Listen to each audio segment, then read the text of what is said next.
ചെറുപ്പക്കാരി. ഇത് ചെറുപ്പക്കാരികൾക്ക് മാത്രമുള്ള പാട്ടാണ്, അതും തനിച്ചിരുന്നുറങ്ങുന്ന ചെറുപ്പക്കാരികൾക്ക്. ഏതായാലും ഇന്നത്തെ നമ്മുടെ അതിഥി അല്ലെങ്കിൽ മത്സരാർത്ഥി ഒരു മജീഷ്യനാണ്.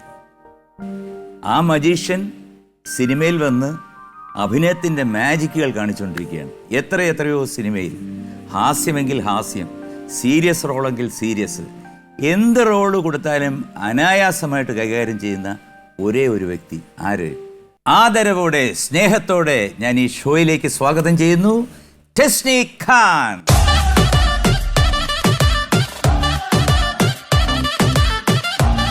നമസ്കാരം ടെസ്നി. നമസ്കാരം. എന്തൊക്കെയുണ്ട്? സുഖം. സുഖം. ഇപ്പം സിനിമകൾ ഇപ്പൊ തുടങ്ങിക്കൊണ്ടിരിക്കല്ലേ? ഒരു പടം ചെയ്തു കഴിഞ്ഞു, ചെക്കൻ എന്ന് പറയുന്നൊരു മൂവി. ചെക്കൻ ഞങ്ങൾ അങ്ങനെ പറയുന്നത് ആണോ? എന്ത് നമ്മൾ ഒരു കളറാണല്ലോ. എനിക്ക് അങ്ങനെ തോന്നി. നമ്മുടെ മനസ്സ് ടെസ്റ്റിന്റെ എന്റെ ഒരേപോലെ എനിക്ക് തോന്നുന്നത്. അതാണ് എനിക്ക് എന്താന്ന് അറിഞ്ഞൂടാ. ഈ ടെസ്റ്റിന് ഇവിടെ വരുന്നെന്ന് പറഞ്ഞപ്പോ തൊട്ട് ഈ കളർ ഇടാൻ തോന്നി. അപ്പൊ എന്തായാലും നമുക്ക് തുടങ്ങാം. എനിക്ക് ഭയങ്കര ഇഷ്ടമാണ് ഈ പ്രോഗ്രാം. ഞാൻ കാണാറുണ്ട്, ഞാൻ വെറുതെ പറയല്ല.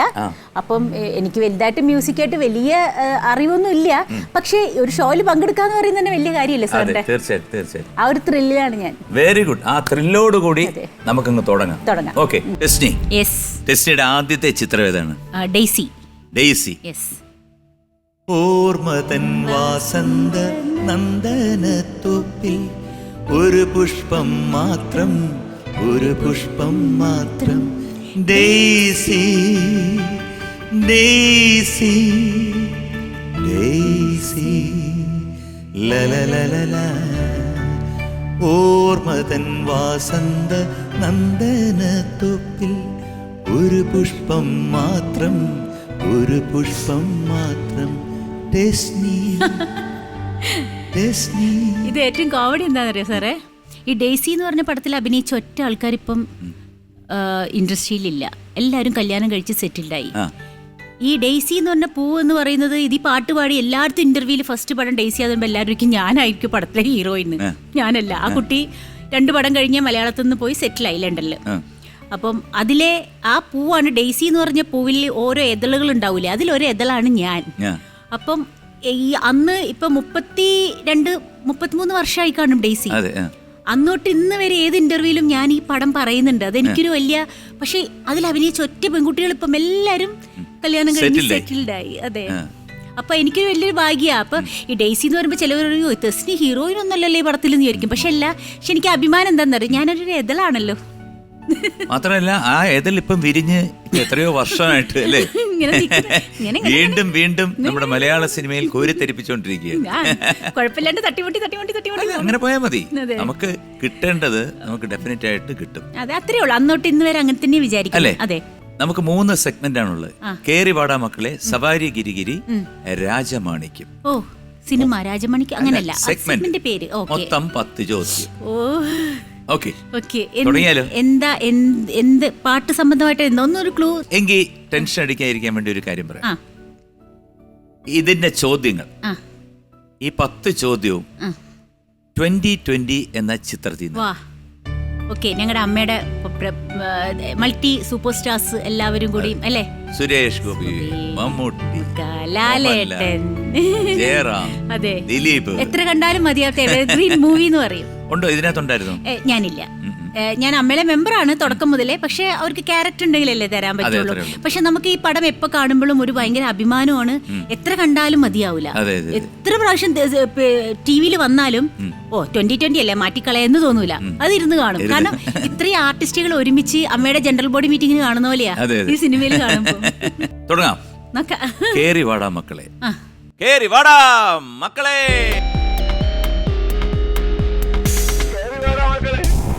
കേറിവാടാ മക്കളയിൽ ആദ്യത്തെ ചോദ്യം ശ്രദ്ധിക്കൂ.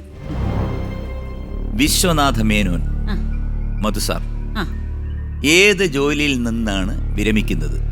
എ, സുപ്രീം കോടതി ജഡ്ജ്, ബി, ഹൈക്കോടതി ജഡ്ജ്, സി, ജില്ലാ കോടതി ജഡ്ജ്. സുപ്രീം കോടതി, ഹൈക്കോടതി, ജില്ലാ കോടതി. അതില് മധുസാറിന്റെ ക്യാരക്ടർ എന്ന് പറയുന്നത്, മധുസാറാണ് ആ നെടുംതൂൺ എന്ന് പറയാം ഈ സിനിമയുടെ. എല്ലാവരും പേടിക്കുകയും ബഹുമാനിക്കുകയും ചെയ്യുന്ന അല്ലേ. അപ്പം അത്രയും ഹൈ പൊസിഷനിലുള്ള ഒരാളായിരിക്കണല്ലോ. അപ്പം എനിക്ക് തോന്നുന്നു സുപ്രീം കോടതി ജഡ്ജി ആണല്ലോ എന്നാണ് ഞാൻ. സുപ്രീം കോടതി ജഡ്ജ്. ഞാൻ ടെസ്റ്റിനെയും ആ ഉത്തരത്തിനെയും കൂടെ ഞാൻ എടുത്തിട്ട് പൂട്ടി ഇവിടെ വെച്ച് വരഞ്ഞിട്ട് മുറുക്കി പൂട്ടി വെച്ചിരിക്കും. അവിടെ കിടക്കട്ടെ. അപ്പൊ പറഞ്ഞല്ലോ നെടുന്തൂണെന്ന്. അതെ ആണ്. ആ സിനിമയിലല്ലെങ്കിലും മധുസാറാണ് മലയാളം ഇൻഡസ്ട്രിയുടെ നെടുന്തൂൺ. ആരൊക്കെ എന്തൊക്കെ ഉണ്ടെങ്കിലും ഇപ്പോഴും അന്നും ഇന്നും മധുസാറാണ് നമ്മുടെ എന്താണ് സൂപ്പർ സ്റ്റാർ. എനിക്ക് കൂടെ അഭിനയിക്കാൻ ഒരു ഭാഗ്യം കിട്ടിയിട്ടുണ്ട് കാര്യസ്ഥലില്. ഏ സിനിമ? കാര്യസ്ഥൽ. ആ സിനിമയിൽ സുരാജ് ഉണ്ടായിരുന്നല്ലേ? സുരാജിന്റെ പേരായിരുന്നു. ടെസ്റ്റിക്ക് സാധാരണയായിട്ട് ഈ പിന്നെ ഈ ഫ്രീ ടൈം കിട്ടുമ്പോൾ എന്താ ചെയ്യുന്നത്? ഞാനിപ്പോ ഒരു യൂട്യൂബ് ചാനൽ തുടങ്ങിയിട്ടുണ്ട്. ഏറ്റവും അവസാനം തുടങ്ങിയ ഞാനാ. അത് എനിക്ക് കുറച്ചും കൂടി ഇൻട്രസ്റ്റ് തോന്നിയത് അനുചേച്ചി ചെയ്യുന്നത് കണ്ടിട്ടുണ്ട്. കാരണം ഞാൻ ഒരുപാട് ഈ കുക്കിങ്ങിൽ ഭയങ്കര ഇൻട്രസ്റ്റ് ഉള്ള ഒരാളാണ്. ടി വി ഷോയിലൊക്കെ ഞാൻ കഴിക്കാൻ അത്ര ഒന്നുമില്ല, കുറവാണ്. നേരത്തെ പൊന്നമ്മ ബാബു ഇവിടെ വന്നു. പൊന്നൂസ് പറഞ്ഞെന്ന് പറഞ്ഞാൽ എനിക്ക് കഴിക്കാനേ താല്പര്യമുള്ളൂ ആണല്ലേ. ചേച്ചി ആസ്വദിച്ച് കഴിക്കുകയും ചെയ്യും, നന്നായി പാകം ചെയ്യും, രണ്ടും ചെയ്യുന്ന ഒരാളാ. എനിക്ക് കഴിക്കുന്നതിലും കൂടുതൽ നല്ല ഫുഡ് ഉണ്ടാക്കിയിട്ട് നമുക്കൊരു ഗസ്റ്റുകൾക്കോ അല്ലെങ്കിൽ നമ്മുടെ ഫ്രണ്ട്സുകൾക്കൊക്കെ കൊടുക്കുന്ന ഒരു സ്നേഹത്തോടു കൂടി കൊടുത്തിട്ട് അവര് തസ്നി സൂപ്പർ എന്ന് പറയുന്നതാണ് എനിക്ക് ഏറ്റവും ഇഷ്ടം. എനിക്കെന്നല്ല, എല്ലാവർക്കും. അപ്പം സുപ്രീം കോടതി ജഡ്ജ് ഉത്തരം ശരിയാണ്. 2000 രൂപ ഇതാ അക്കൗണ്ടിൽ എത്തിക്കഴിഞ്ഞു. അതാണല്ലോ അതിന്റെ ഒരു ഇത് ഇപ്പൊ ഈ ലോക്ക്ഡൌൺ ടൈം കാലത്ത് ഇപ്പത്തെ ഒരു കാലത്ത് 2000 കിട്ടിയാലും 1000 കിട്ടിയാലും എന്റെ ദൈവമേ വലിയ കാര്യ. സത്യം സത്യം സത്യം. അതെ. ഈ എങ്ങനെയാണ് ഈ മാജിക് ഒക്കെ പഠിച്ചത്? മാജിക്കിന്റെ ഫാദർ മജീഷ്യൻ ആണല്ലോ പ്രൊഫസർ അലിഖാൻ. അപ്പൊ ഉപ്പച്ചിയുടെ കൂടെ ചെറുപ്പം മുതൽ തന്നെ ഷോയ്ക്ക് പോകും. ഞങ്ങളായിരുന്നു അസിസ്റ്റൻസ്. അന്ന് ചാനലൊന്നും ഇല്ലാത്തത് കൊണ്ട് ഏത് സ്ഥലത്താണ് ഷോ നടത്തുന്നത് അവിടെയായിരിക്കും ഫേമസ്. ഇപ്പം മുതുകാടൊക്കെ ചെയ്യുന്ന പോലെ ഒരുപാട് അന്ന് ചാനലുകൾ ഇല്ലാത്തതുകൊണ്ട് അന്നുണ്ടെങ്കിൽ പുള്ളിക്കാരൻ അതിലൊക്കെ വന്നായിരുന്നു. പക്ഷെ ഞാനും എന്റെ അനിയത്തിയും എന്റെ മമ്മിയും ഒക്കെ തന്നെയാണ് അസിസ്റ്റൻസ്. ഇപ്പൊ എന്നെ വായുവിൽ കിടത്തുന്നു, ഹിപ്നോട്ടിസം ചെയ്ത് വാളിൽ കിടത്തുന്നു. പിന്നെ പുള്ളി സിഗരറ്റ് പ്രൊഡക്ഷൻ ഇങ്ങനെ കാണിക്കുന്നു, വായിൽ കൂടെ സിഗരറ്റ് എടുത്ത് ഇങ്ങനെ ഇപ്പൊ ഞങ്ങൾ അത് പോയിട്ട് കിടത്തി ഇതൊക്കെയാണ് ഞങ്ങളുടെ ഡ്യൂട്ടി.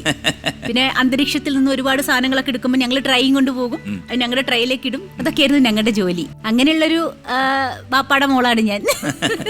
അതൊക്കെ ശരി. ബാപ്പ വിജയിച്ചു. ടെസ്റ്റിനെ എവിടെങ്കിലും നടത്തി പരാജയപ്പെട്ടിട്ടുണ്ടോ? ഇല്ല, പരാജയമൊന്നും പെട്ടിട്ടില്ല. ഇല്ല, പണ്ട് പരാജയപ്പെടുന്ന ഒരു ചെറിയ മിസ്റ്റേക്ക് എല്ലാവർക്കും പറ്റുമല്ലോ.